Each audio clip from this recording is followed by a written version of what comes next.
exercise, we have what is called an absolute value equation, and we got to find all the real numbers that we can put in for x on the left-hand side that makes the value of the left-hand side equal to 2. Okay? I should point out, I guess I didn't explicitly state this, but since homework 1.1 is due tomorrow, we'll have our first quiz on Friday, right? And so to prepare for that quiz, study your notes, look at the exercises, right?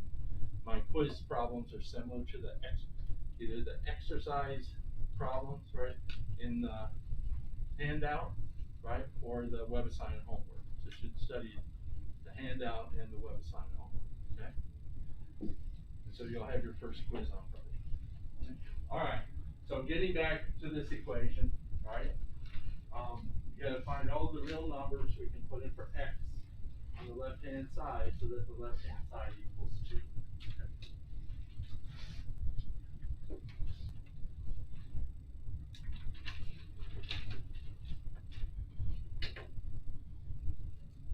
We have the absolute value x minus 1 over 2x plus 3 is equal to 2. Okay? Well, there are only two numbers on the real number line whose absolute value is equal to 2. Right? The absolute value of minus 2 is equal to 2. Right? And the absolute value of plus 2 is equal to 2. Okay? No other two numbers on the real number line can you take the absolute value of and get plus 2. So this quantity inside the absolute value bars has to either equal minus 2 or plus 2. Okay? So this quantity here inside the absolute value bars has to equal minus 2 or plus 2. If this quantity equals 3 or negative 1, it doesn't work. It has to equal 2 or minus 2. Because only the absolute value plus 2 is equal to 2, and only the absolute value minus 2 is equal to plus 2. So, we have x minus 1 over 2x plus 3 is equal to minus 2. Or it's equal to plus 2.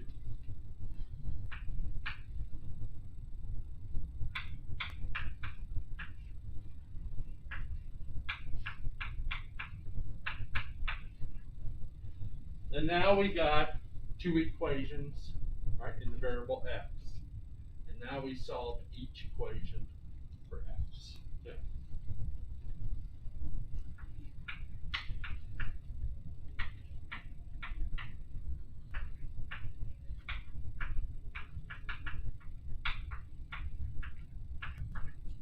Well, in both these equations, right, we have a fraction on the left-hand side. Remember, fraction bars are like division symbols. So this is like x minus 1 divided by 2x plus 3. And what undoes division? Multiplication. We can multiply both sides by 2x plus 3 to get rid of the fraction. So we have 2x plus 3 times x minus 1 over 2x plus 3 is equal to minus 2 times 2x plus 3, right?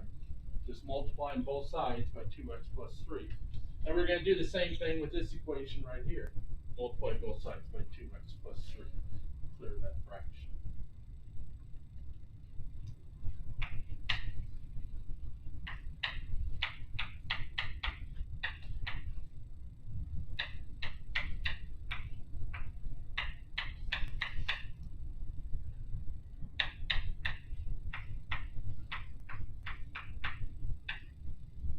Okay, so let's deal with the fraction on the left first. Okay? for the equation on the left. So multiplying by 2x plus 3 cancels the division by 2x plus 3, and we're left with x minus 1 on the left. Now on the right, going to distribute the minus 2 inside the parentheses. Minus 2 times 2x is minus 4x. And minus 2 times plus 3 is minus 6. And now that's just a linear equation of x, right? We know how to solve those. And add 4x to both sides.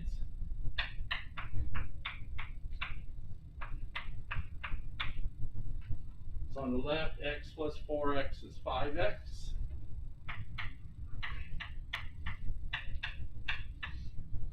And that's equal to minus 6 on the right. And now we add 1 to both sides.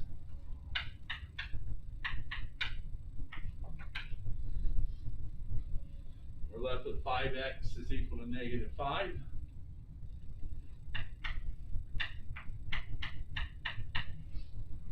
And now we divide both sides by 5, and we get x is equal to negative 1.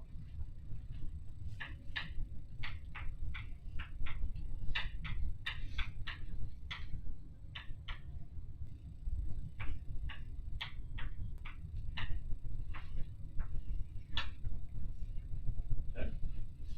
So x minus 1 is one number we can put in for x in our original equation here, and the value of the left-hand side will equal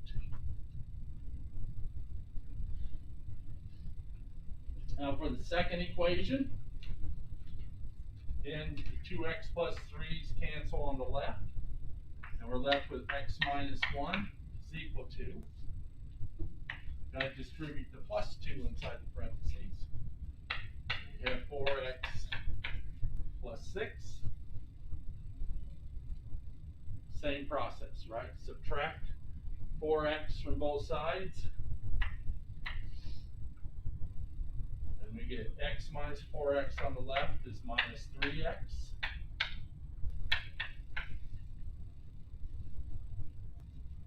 We add 1 to both sides. We have minus 3x is equal to 7. Now we divide both sides by minus 3. We get x is equal to minus 7/3.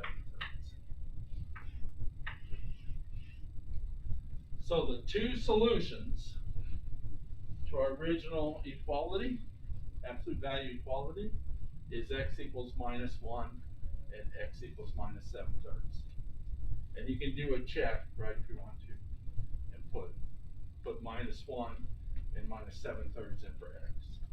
So, just for kicks and giggles, let's verify x equals minus 1 works.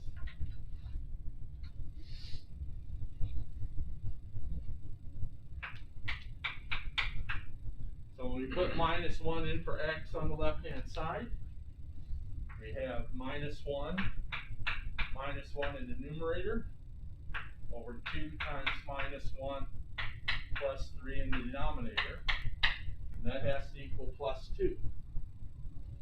Well, in the numerator, minus 1 is negative 2, and in the denominator, 2 times negative 1 is negative 2, and negative 2 plus 3 is plus 1. Negative 2 divided by 1 is negative 2. So we have the absolute value of negative 2 is equal to 2, and that's a true statement.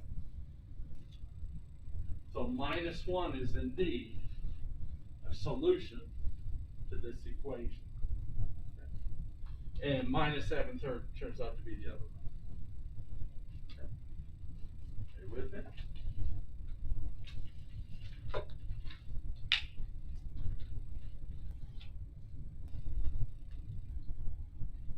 Any questions on that?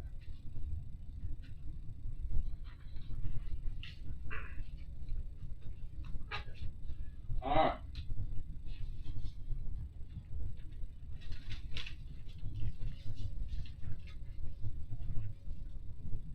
two additional properties of absolute value.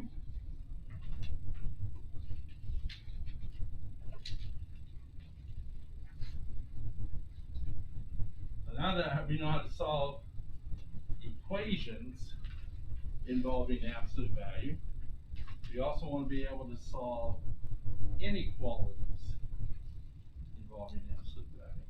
Okay. And so this first property says, right, A is some positive real number, right? It's not negative, it's positive. If the absolute value of x is less than that positive real number, then x has to be between minus a and plus a. So let's demonstrate this with an example. Here's my real number line. And here's minus 3, minus 2, minus 1, 0, plus 1, plus 2, plus 3. And so let's say we have the inequality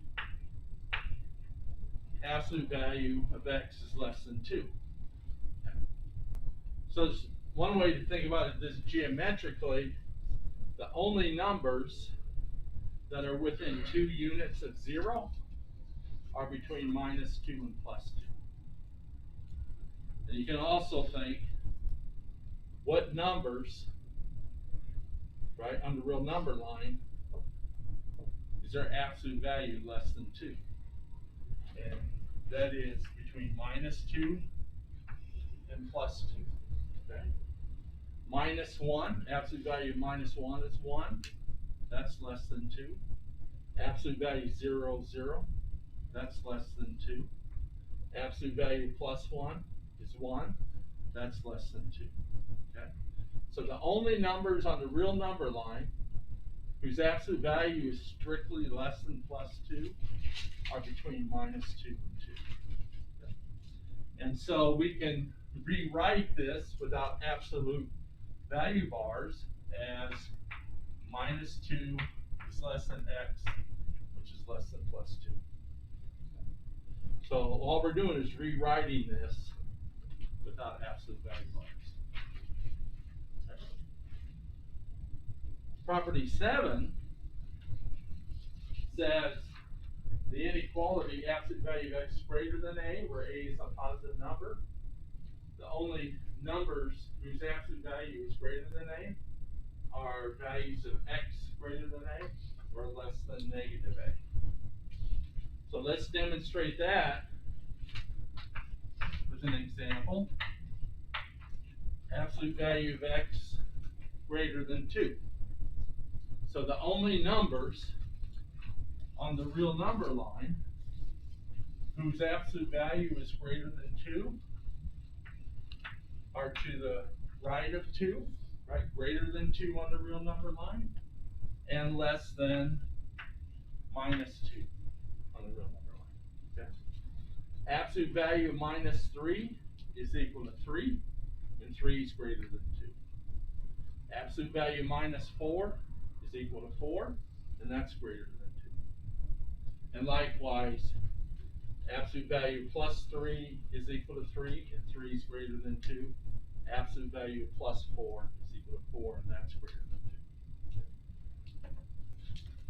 2. So in a problem of this type, you have two inequalities that you have to solve for.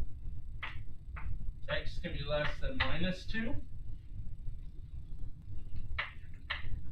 or it can be greater than plus 2. So when it's less than, you have a combined inequality to solve for, and when it's greater than, you have two inequalities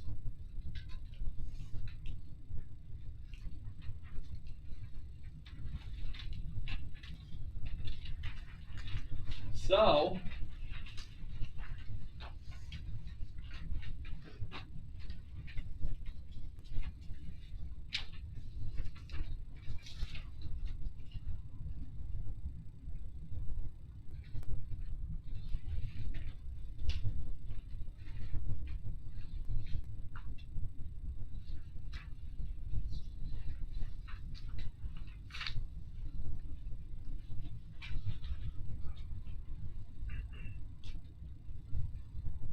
this exercise, we have 9 times the absolute value of x minus 8 minus 10 is less than 26. So we got to find all the real numbers we can put in for x on the left-hand side, and the value of the left-hand side is less than 26. Now I will say that this definition works if this is less than or equal to, or greater than or equal to. Okay? It doesn't have to be strictly less than or greater than. So the first step, I'm going to isolate the absolute value bars on the left side. So the first thing is to add 10 to both sides, right? So we add 10 to both sides. We have 9 times x minus 8. 9 times the absolute value of x minus 8 is less than 36. We add 10 to both sides. And now this is a product. 9 times the absolute value of x minus 8. Division undoes multiplication. So we divide both sides by 9. We have absolute value of x minus 8 is less than 4.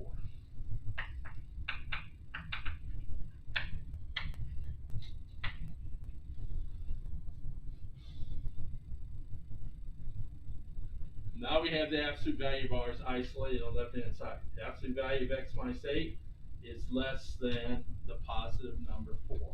Right? The positive real number 4. And so, from our definition here, okay, we just replace x with x minus 8. Okay? So if I have the absolute value of x is less than 4, right? Then that means x is greater than negative 4 and less than plus 4, right? But over here, we're just going to replace this x with x minus 8. Okay? So when we replace this x with x minus 8, we replace this x with x minus 8. And so we have minus 4 is less than x minus 8, which is less than plus 4. So we use our definition, right, from the bottom of the previous page, and we just replace x with x minus 8. So if the absolute value of x minus 8 is less than 4, then x minus 8 has to be between minus 4 and plus 4.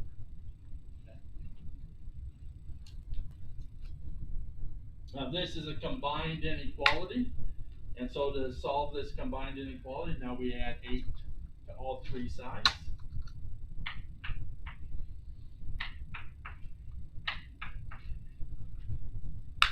And we end up with 4 is less than x, which is less than 12. So that is the solution in inequality notation. To write this in interval notation, since these are strictly less than, parentheses, 4, comma 12, right parentheses. That's the solution in interval notation.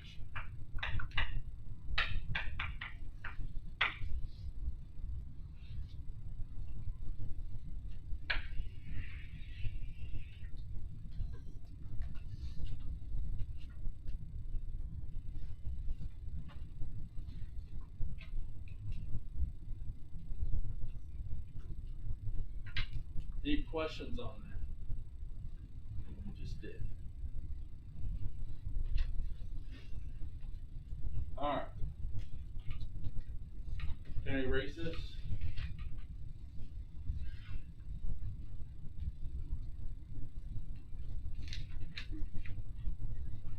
All right. The next example we have the absolute value of x over 2 minus 3 is greater than or equal to 5. So, going back over here, from our definition at the bottom of the previous page, if we have the absolute value of x is greater than or equal to 5, right? Then that means x has to be less than or equal to negative 5, or it has to be greater than or equal to plus 5. Okay.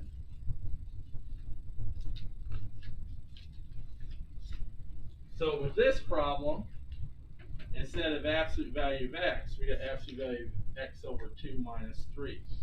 So we just replace this x with x over 2 minus 3, and these two x's with x over 2 minus 3. Okay? And then solve the inequalities. So,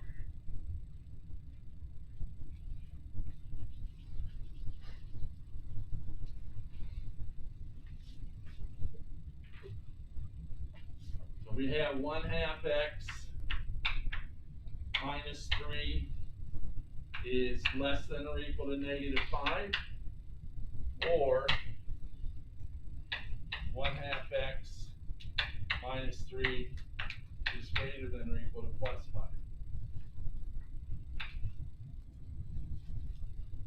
That's the only two ways that the absolute value of 1/2 x minus 3 can be greater than or equal to 5. Okay. So now we solve the two equations for x.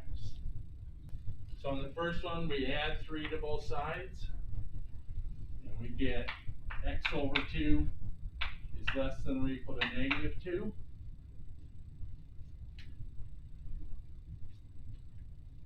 And then we multiply both sides by 2.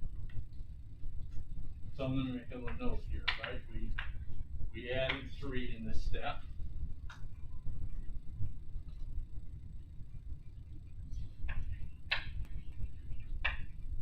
Now in this step, we're going to multiply both sides by 2, and we get x is less than or equal to negative 4.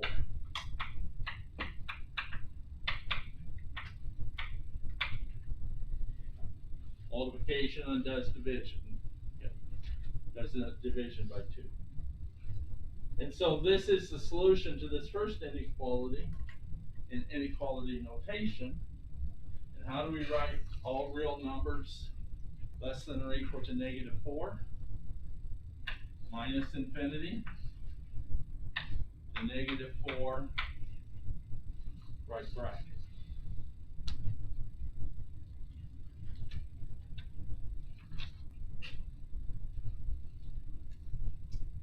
And now I'm solving the second inequality. Same steps. Add 3 to both sides. If 1/2 x is greater than or equal to 8. Then we multiply both sides by 2. We get x is greater than or equal to 16. So the second solution is all real numbers greater than or equal to 16. How do we write that in interval notation? Left bracket, 16, infinity. And then how do we join those two intervals together? Union symbol.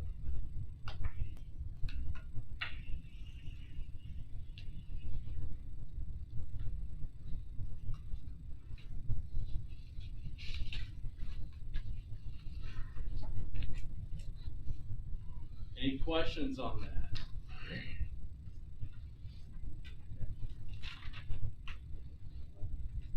So now you have everything you need to successfully complete the WebAssign homework.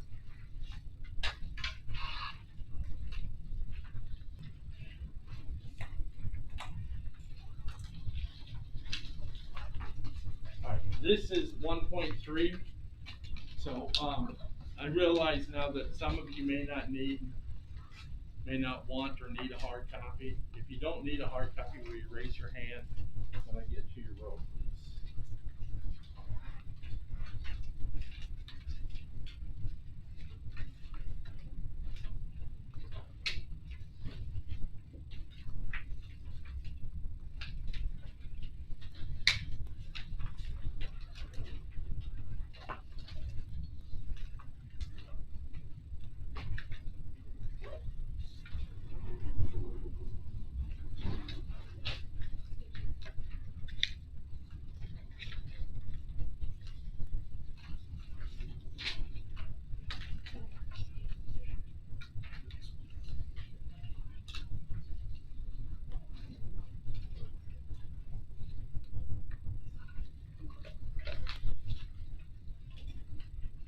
Oh, you don't need a copy. We hold your hand up. So, ready, go.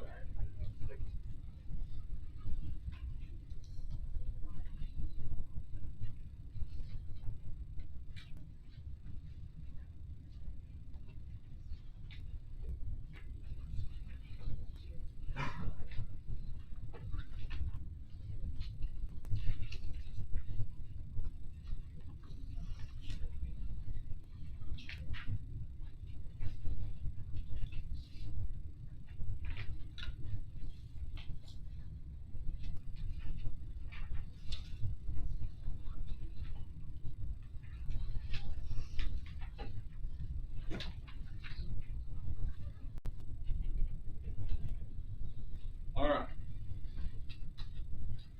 So we know how to plot a point in one dimension, because that's what section 1.1, right, partially covered. So one dimension, right, we have just a line.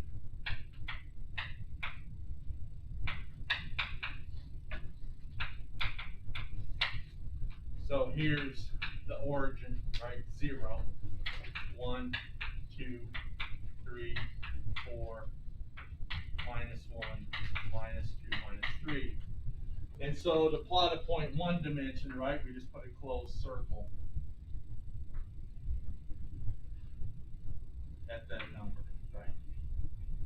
So here we plotted the points x equals minus 2, x equals 0, and x equals 4. So a line is one dimension. A plane is two dimensions. So the surface of this blackboard, right, is two-dimensional. It's got height and it's got width. And so the surface is a plane. Okay? The plane is two-dimensional. Okay? It's got height and it's got width. And so to plot a point in a plane, we need two number lines. We have a horizontal number line and a vertical number line. And they intersect at the number 0, right? The vertical number line and horizontal number line intersect at the number 0 on each number line, right? And they form what's called a right angle. Okay? This is a 90-degree angle between the horizontal number line and the vertical number line. Okay? The horizontal number line, positive numbers are to the right of 0, negative numbers are to the left, and on the vertical number line, positive numbers typically go up, negative numbers go down. And so we can plot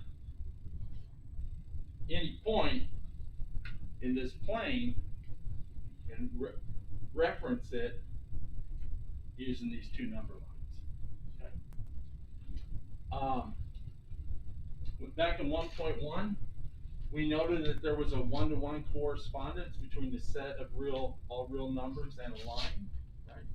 Each point on a line corresponds to a real number, and each real number has its own point on a line. The same is true here. Every point in the plane has its own point in the rectangle. What's called the rectangular coordinate system or the coordinate plane, the XY plane. Okay. The horizontal number line, right? We call the horizontal axis, right, or the x-axis. The vertical number line we call the vertical axis, or the y-axis. So every point in this plane can be referenced using these two number lines. Okay. The first, and we reference the point using these two number lines with what is called an ordered pair. The first number tells you how far the point is to the left of 0 on the x-axis, or to the left or to the right of 0. And the second number tells you how far the point is above 0 on the y-axis or below 0 on the y-axis. So this is an example of an ordered pair. The first number in this case tells me this point is 3 units to the left of 0 on the x-axis, and then up 2 units on the y-axis. Okay. And so every point in the coordinate plane, okay, has its own ordered pair. Right? There's a one-to-one correspondence. Okay. All right. Where the x-axis and the y-axis intersect, you know that is called the origin. And that has the ordered pair 0, 0. Right? Because these two number lines cross at the 0 numbers. The rectangular coordinate system, or the coordinate plane, is broken up into what are called quadrants, right? 4 regions. The upper right region is quadrant 1, and we use Roman numerals for this. The upper left region is quadrant 2. The bottom left region is quadrant 3. And the bottom right region is quadrant 4. Okay. A lot of this stuff you probably remember from your high school algebra. All right. Any questions on that? So let's talk about the distance formula that tells us the distance between 2 points in the coordinate plane. Okay? And that's what this rectangle is talking about. And this distance formula, so we got 2 points, P1 and P2, in the XY plane or the coordinate plane. And distance between P1 and P2 is given by this formula right here on the right. X1 is the first coordinate for P1, Y1 is the second coordinate, X2 is the first coordinate for P2, and Y2 is the second coordinate. This formula follows from the Pythagorean theorem.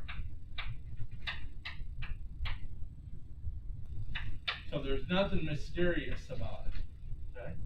It follows you, all of you probably had exposure to the Pythagorean theorem sometime in high school. A squared plus B squared equals C squared. Right? So here is a right triangle. This side is A, this side is B, this side is C. Right? This is called the hypotenuse, side C. And A squared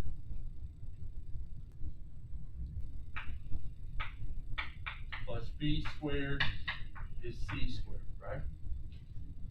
This side has length A, this side has length B, and the hypotenuse has length C.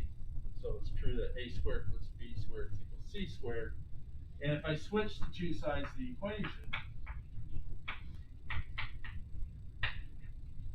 I have C squared is equal to A squared plus B squared, right? I just flipped the two sides. And now if I take the positive square root of both sides, I have the hypotenuse C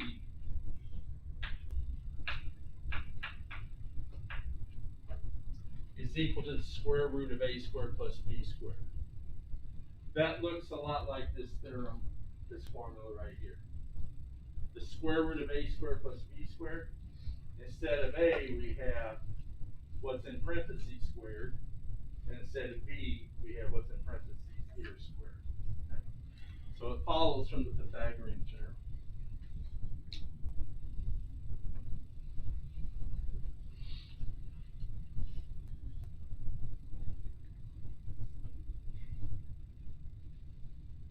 So I have provided you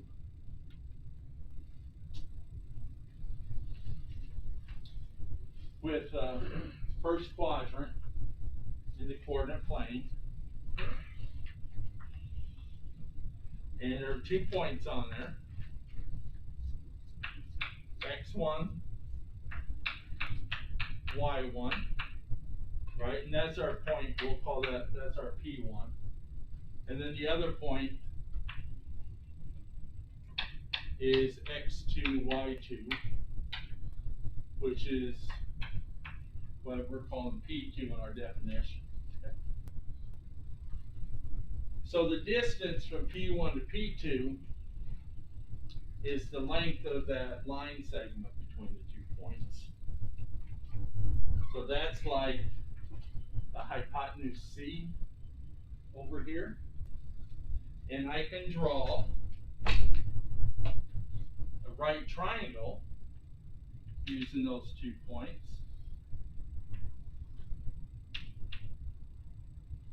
I draw a horizontal line segment to the right of P1, and I draw a vertical line segment down from the point of P2, so they form a right angle.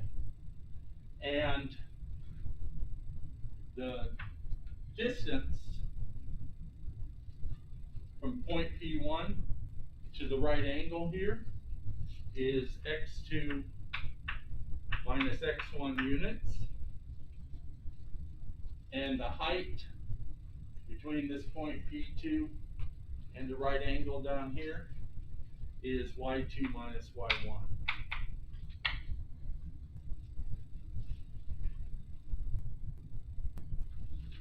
So, using the Pythagorean theorem, we have X2 minus X1 squared plus Y2 minus Y1 squared is equal to C squared. And C squared is the distance between those 2 points squared. Okay. Now when you switch the 2 sides and take the square root, you end up with the distance formula. Okay.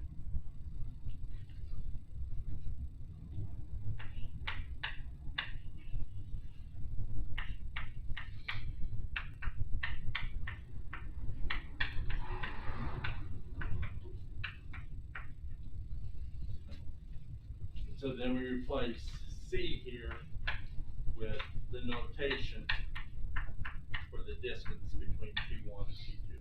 And now we have the distance formula. Okay.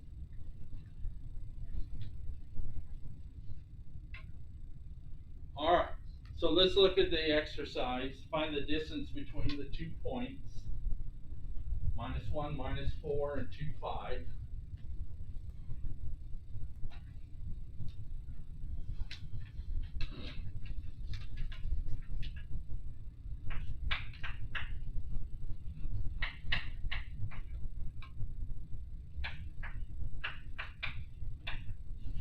So to draw a crude picture, here's the XY plane. So here's like -1 on the x-axis and -4 on the y-axis. So this is the point -1, -4. And then the point 2, 5.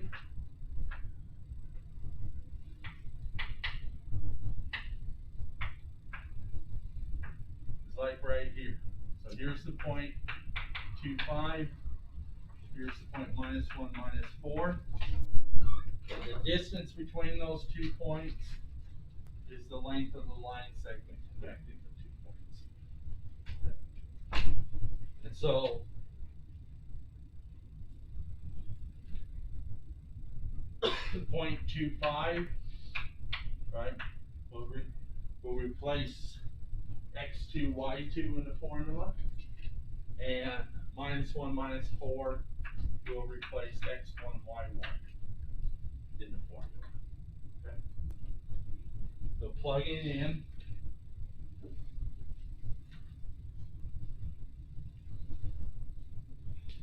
we have the distance between those 2 points is the square root of x2 minus x1 squared. So we have 2 minus a negative 1 squared plus y2 minus y1 squared, 5 minus negative 4 quantity squared.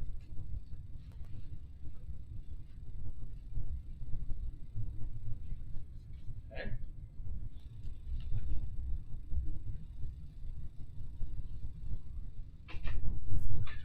Well, 2 minus a negative 1 is the same as 2 plus 1.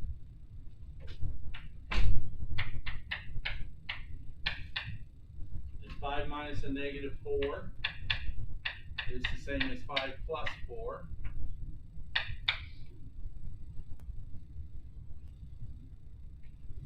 And then you're doing PEMDAS under the square root. 2 plus 1 is 3. So we have 3 squared. 5 plus 4 is 9, so we have 9 squared.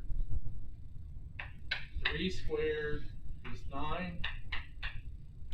9 squared is 81.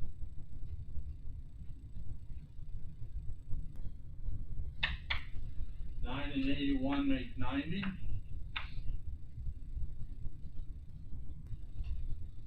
Does that reduce? That was a reduced to. Say what? 3 times the square root of 10. Yeah, 3 times square root of 10. So let's just review. 90 can be written as 9 times 10. And 9 is a perfect square, right? What square root of 9 is? It's equal to 3. So properties of radicals, this is equal to square root of 9 times square root of 10. Square root of 9 is 3. 3 times square root of 10. Right? At the pre-calculus level, you definitely should be able to reduce fractions and radicals. Okay? As long as the numbers aren't too crazy.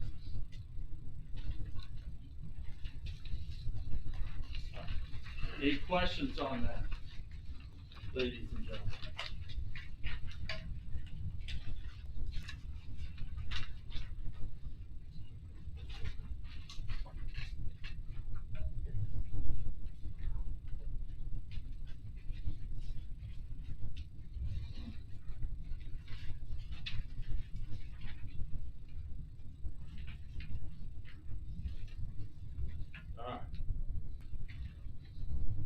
Find a point on the x-axis that is equidistant from the points 3, 1, and minus 2, 4.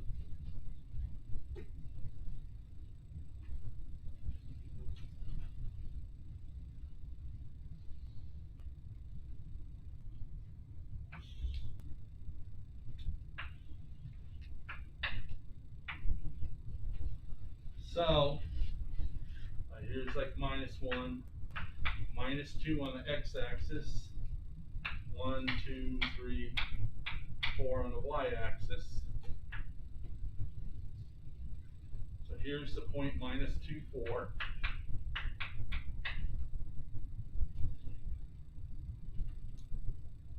We'll call that point Q. And then we have the point 3, 1. So here's x equals 1, 2, 3. Y equals 1. So here's the point 3, 1 in the coordinate plane. You can call that the point P. Alright. So we got to find a point on the x-axis that has the same distance to point Q as to point P. And we don't know where exactly that's going to occur, but it's going to be somewhere between x equals minus 2 and x equals 3. We can logically assume that. Okay. So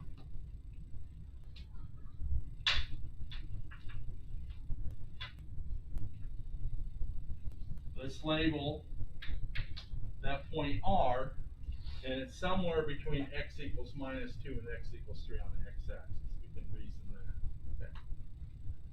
Now, for any point on the x-axis, what is the y-coordinate? 0, right? Every point on the x-axis has 0 for a y-coordinate, okay? Because the x-axis crosses the y-axis of y equals 0. So, we can call the x-coordinate for the point R, just call it x, and we know the y-coordinate is 0, okay, for that point R. Any point on the x-axis has 0 for y-coordinate. And so the distance from R to Q has to equal the distance from R to P. And so we can set up an equation where x is the only unknown and solve for x to find where on the x-axis this point R is, so that these two distances are equal. Okay.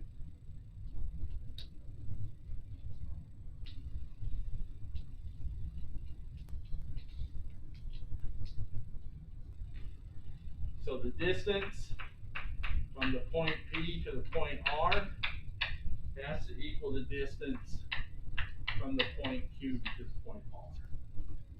Okay. This distance has to equal that distance. Okay. So the distance from P to R, using the distance formula, right? Square root of x2 minus x1 plus y2 minus y1, right? So we have square root of x minus 3 squared plus 0 minus 1 squared. Right? Difference in x coordinate squared plus difference in y coordinate squared. And that has to equal the distance between Q and R, which is equal to the difference in the x coordinate squared. So we have x minus a negative 2 squared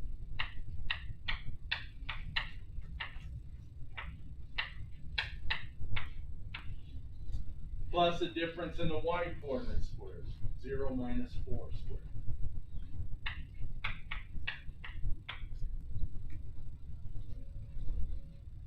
So this is the distance between P and R. This is the difference between Q and R. And now we can solve. We got one equation and one unknown variable. We can solve for x.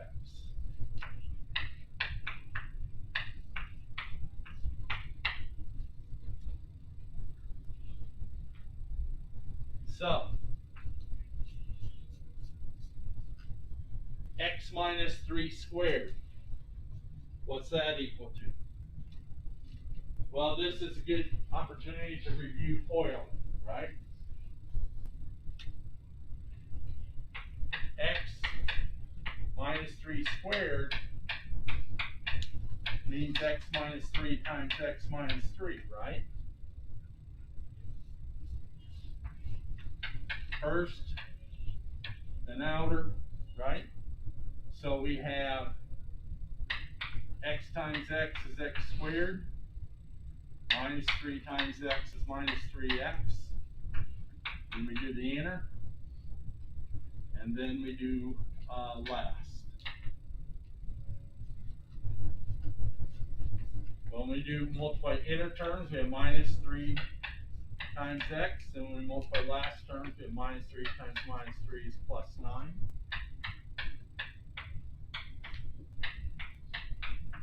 So we have x squared minus 6x plus 9.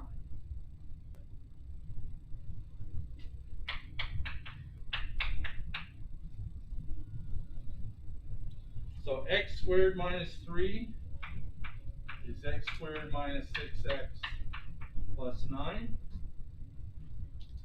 And then 0 minus 1 is -1, and -1 squared is +1.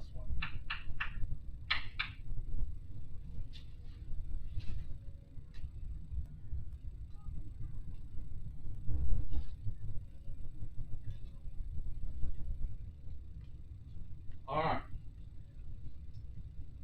X minus a -2 squared is the same as x plus 2 squared.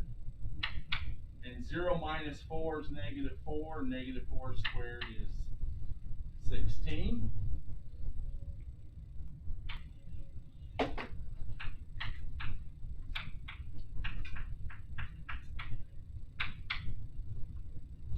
Nine plus 1 is 10. And then on the right hand side, when we FOIL x plus 2 squared, like we did x minus 3 squared, we end up with x squared plus 4x plus 4, and then we have the plus 16.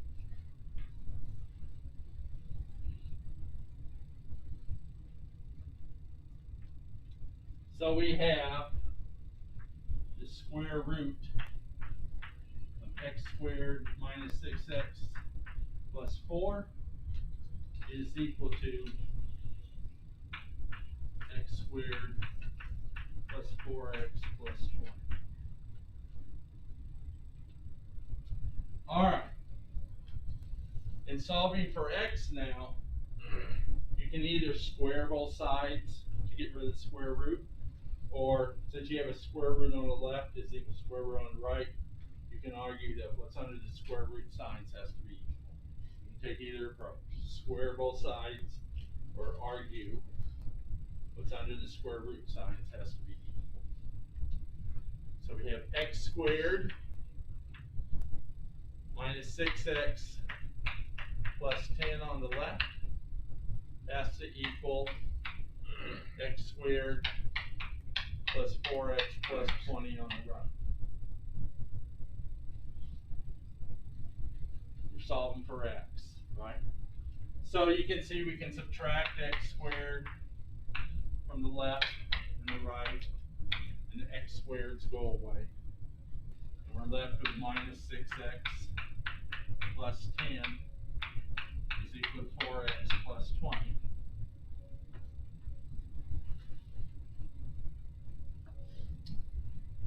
This is just linear equation now, right? So we can subtract 4x from both sides. We get minus 10x plus 10 is equal to 20.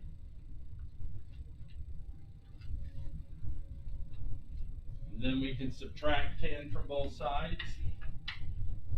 We get minus 10x is equal to 10 on the right. And then we divide both sides by minus 10.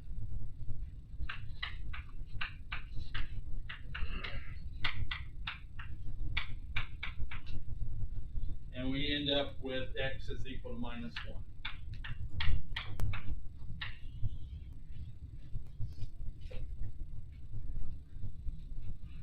So this point R right here is at the point minus 1, 0.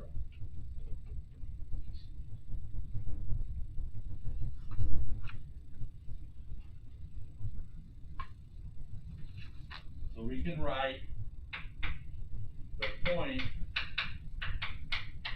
minus 1, 0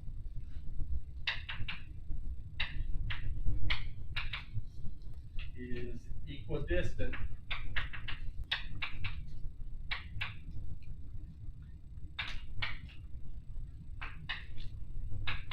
from the points 3, 1 and minus 2, 4.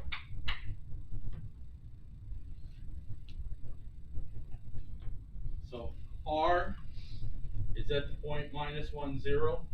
So the distance from Q to R equals the distance from R to P. Okay.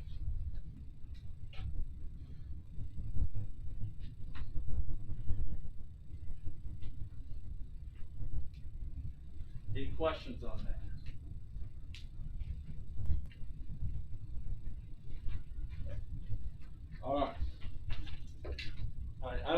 I hate rushing through problems, so we will, stop right here for today and pick it up, on